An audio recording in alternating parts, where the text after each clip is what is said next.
Formula ఈ case రాజకీయ ప్రతీకారంలో భాగంగా రేవంత్ అలిన ఒక కట్టు కథ. ప్రభుత్వ పెద్దల కుట్రలు కుతంత్రాలకు పుట్టిన అక్రమ కేసు ఇది. ఈ ముక్క తెలంగాణలో ఎవరిని అడిగినా చెబుతారు. ఎందుకంటే కక్ష రాజకీయం కళ్ల ముందే కనిపిస్తోంది. ఆల్రెడీ ఈ కేసుపై హైకోర్టులో తీర్పు రిజర్వ్ అయి ఉంది. అలాంటప్పుడు ఉద్దేశపూర్వకంగా కేటీఆర్ను ఏసీబీ విచారణకు పిలవడం వెనుక ఆంతర్యం ఏంటో తెలుసుకోలేనంత అమాయకులేమీ కాదు తెలంగాణ ప్రజలు. అయినా సరే బాధ్యత గల ఒక పౌరుడిగా, రాజ్యాంగాన్ని గౌరవించే ఒక ప్రజాప్రతినిధిగా విచారణ సంస్థపై సమున్నత గౌరవంతో కేటీఆర్ విచారణ కోసం వెళ్లారు. అయితే అక్కడే ప్రభుత్వం తన బుద్ధిని చూపించింది. కేటీఆర్తో పాటు వచ్చిన న్యాయవాదుల్ని అనుమతించలేదు. ఎందుకు అని కేటీఆర్ ప్రశ్నిస్తే పోలీసుల దగ్గర ఆన్సర్ లేదు. ఇదెక్కడి దుర్మార్గమని న్యాయ నిపుణులు కూడా మండిపడుతున్నారు. లాయర్లను అనుమతించకపోవడంపై తన నిరసన తెలిపిన కేటీఆర్ ఈ కేసులో తాను ఇవ్వాలి అనుకున్న స్పందనను రోడ్డుపైనే రాతపూర్వకంగా ఏసీబీ అధికారులకు అందించారు. ఈ అంశంలో రాజ్యాంగబద్ధంగా, చట్టబద్ధంగా తన హక్కుల మేరకు చట్టాన్ని గౌరవించే ఒక పౌరుడిగా పూర్తిగా సహకరిస్తానని కేటీఆర్ స్పష్టం చేశారు. ఆ మీద పెట్టిన కేసు అక్రమ కేసు, తప్పుడు కేసు, కేవలం రాజకీయ దురుద్దేశంతో పెట్టిన కేసు అని చెప్పి నేను ఆల్రెడీ హైకోర్టులో క్వాష్ పిటిషన్ వేశాను. ఎఫ్ఐఆర్ను తీసేయాలని కోరాను. దాని మీద యాంటీ కరప్షన్ బ్యూరో, అదేవిధంగా మన మిగతా మన మున్సిపల్ అడ్మినిస్ట్రేషన్ డిపార్ట్మెంట్ నుంచి వాళ్ళు కూడా వాదనలు వినిపించారు.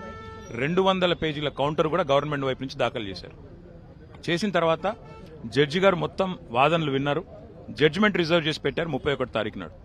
నేను ఏసీబీని ఏం కోరుతా ఉన్నానంటే, అదేవిధంగా గవర్నమెంట్ని ఏం కోరుతా ఉన్నానంటే, జడ్జి గారు రిజర్వ్ చేసి పెట్టిన తర్వాత తీర్పుని మనం వెంటనే తొందరపడి, నేను ఎక్కడికి పోయేది లేదు, ఎక్కడికి తప్పించుకునేది లేదు, తొందరపడి మీరు అనవసరంగా ఎందుకు ఈ హడావిడి చేస్తున్నారని అడిగాను.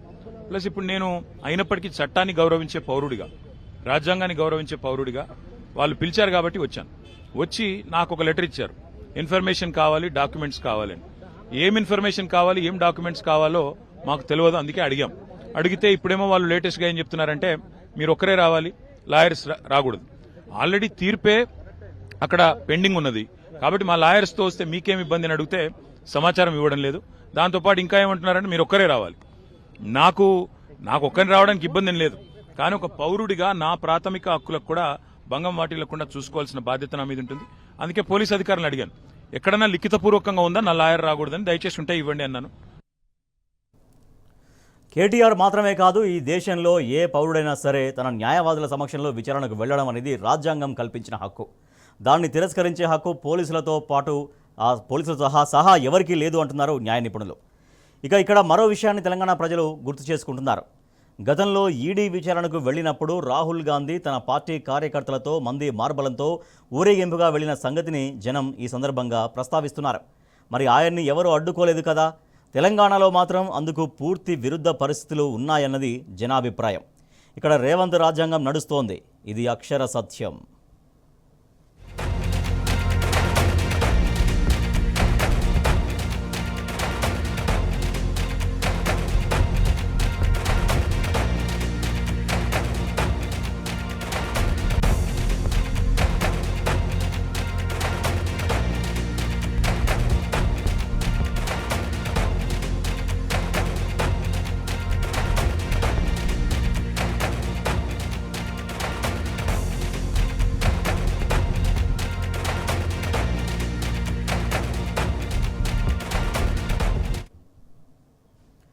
ఫార్ములా ఈ కేసు అనేది పక్కా కక్ష సాధింపే. అందులో ఎలాంటి శశబిషలు అక్కర్లేదు. ఎందుకంటే అది తలాతోకాలేని లొట్టపీసు కేసు అని దారిన పోయే దానయ్య కూడా చెబుతాడు.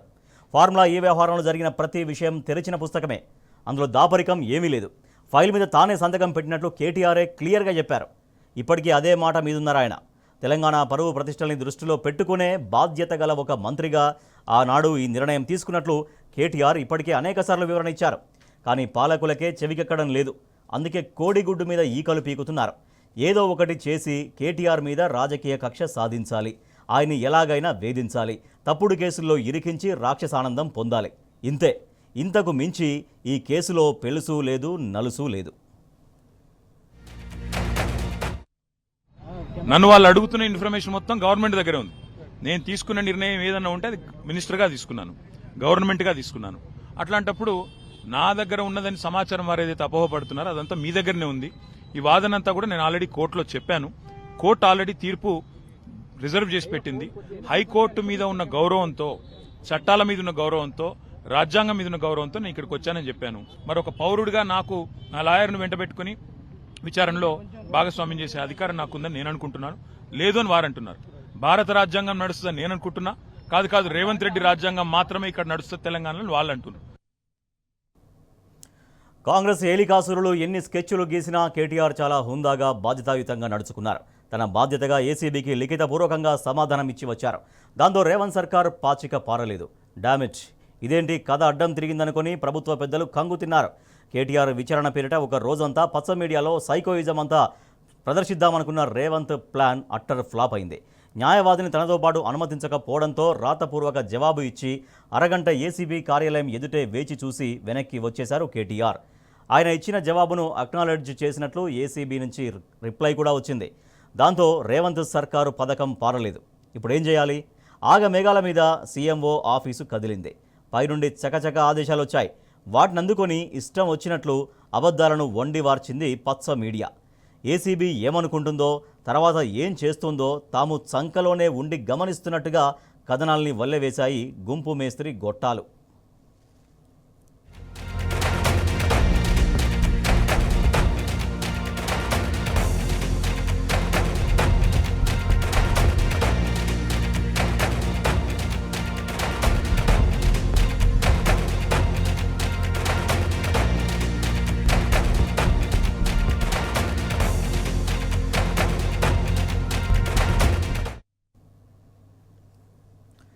కాంగ్రెస్ ఆరోపిస్తున్నట్టుగా ఫార్ములా ఈలో అసలు క్విడ్ ప్రోకోకు చోటెక్కడిది?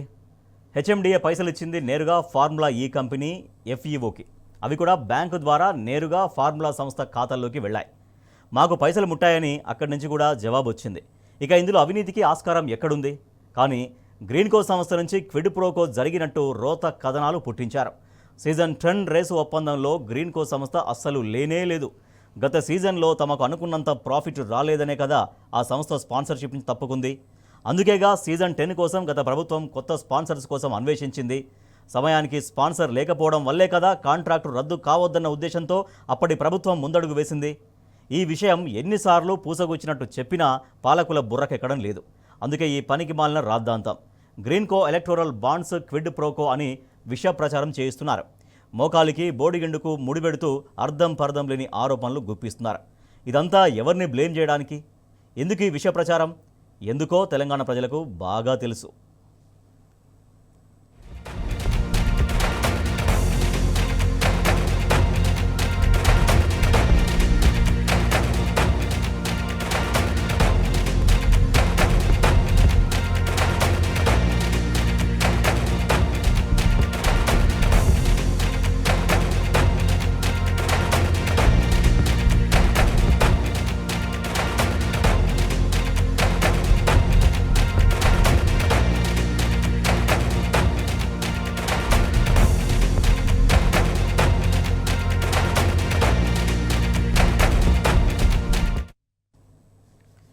కేటీఆర్ మీద తాము గుప్పించిన అవినీతి ఆరోపణలకు బలం చేకూర్చేలా ఏ ఒక్క ఆధారము దొరక్క రేవంత్ ప్రభుత్వం పరేషాన్ అవుతోంది. అందుకే ఎలక్టోరల్ బాండ్స్ అంటూ రేవంత్ కొత్త డైవర్షన్ డ్రామా మొదలుపెట్టాడు. బీఆర్ఎస్ పార్టీకి గ్రీన్కో సంస్థ ఎలక్టోరల్ బాండ్స్ ఇచ్చింది అంటూ కొత్త రాగం అందుకుంది రేవంత్ ప్రభుత్వం. ఇక్కడ గమనించాల్సింది ఏంటంటే ఏసీబీ కేసు పెట్టింది ఫార్ములా ఈకి డబ్బు చెల్లించినందుకు. కానీ ఫార్ములా ఈ సంస్థ నుంచి బీఆర్ఎస్ పార్టీకి ఎలాంటి ఎలక్టోరల్ బాండ్స్ అందలేదు. గ్రీన్కో కంపెనీకి బీఆర్ఎస్ ప్రభుత్వం ఎలాంటి కాంట్రాక్టు కానీ డబ్బు కానీ ఇచ్చింది లేదు.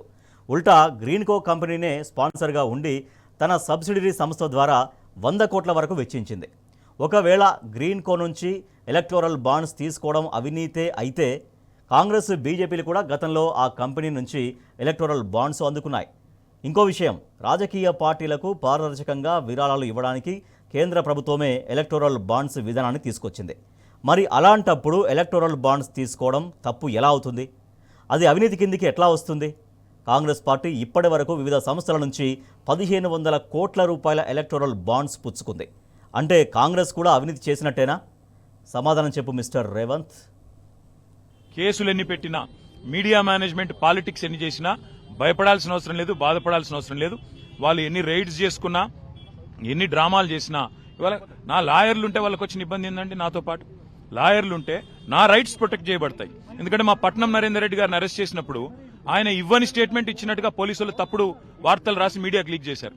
అట్లా కాకుండా నా రైట్స్ నేను ప్రొటెక్ట్ చేసుకోవాలి కాబట్టి లాయర్ ఉండాలని కోరుతున్నాను. ఇప్పుడు మా ఇంటి మీద రైడ్ చేయబోతున్నారు.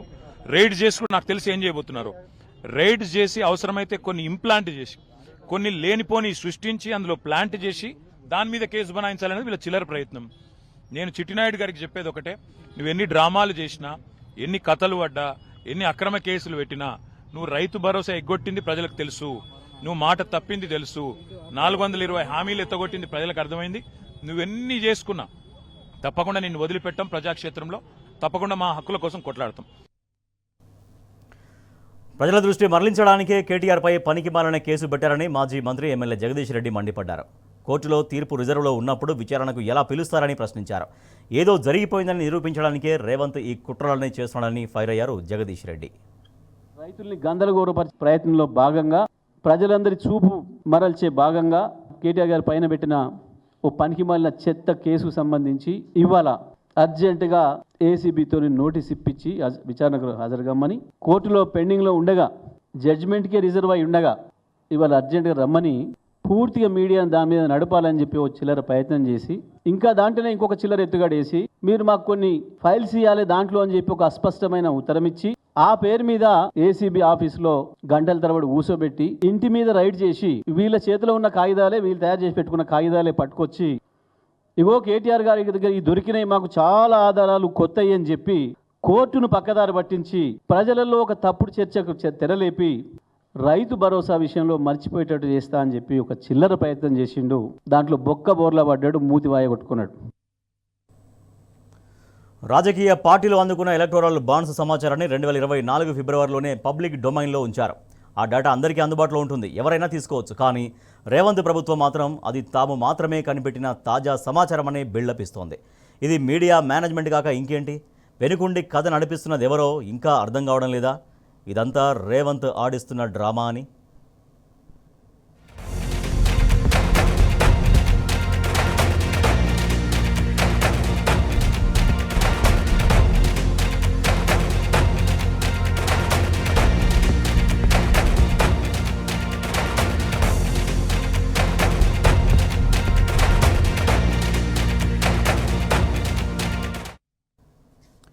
అయినా గ్రీన్కో సంస్థ ఎలక్టోరల్ బాండ్స్ ఇవ్వంది ఎవరికి? రేవంత్ పార్టీ కాంగ్రెస్కి ఇవ్వలేదా? రేవంత్ బడేబాయి పార్టీ బీజేపీకి బాండ్స్ అందలేదా? రేవంత్ గురువు టీడీపీకి ఇవ్వలేదా? వైసీపీకి గ్రీన్కో ఎలక్టోరల్ బాండ్స్ ముట్టలేదా? మరి ఫార్ములా ఈ కేసులో వాళ్ళందరికీ నోటీసులు ఇస్తారా? నడ్డా, ఖర్గే, చంద్రబాబు, జగన్ కూడా ఫార్ములా కేసు ఆపాదిస్తారా? గ్రీన్కో సంస్థ ఎలక్టోరల్ బాండ్స్ ఇచ్చిన అన్ని పార్టీలకు ఏసీబీ నోటీసులు జారీ చేస్తారా? బడేబాయి పార్టీ పేరు మీ గురువు చంద్రబాబు మీద లీక్స్ ఇస్తావా రేవంత్? నీకంత దమ్ముందా? మరెందుకు ఈ కుప్పిగంతులు? ప్రజలు అన్నీ గమనిస్తున్నారు మిస్టర్ రేవంత్. టైం రావడమే ఆలస్యం, నీకు రాజకీయ సమాధి తప్పదు.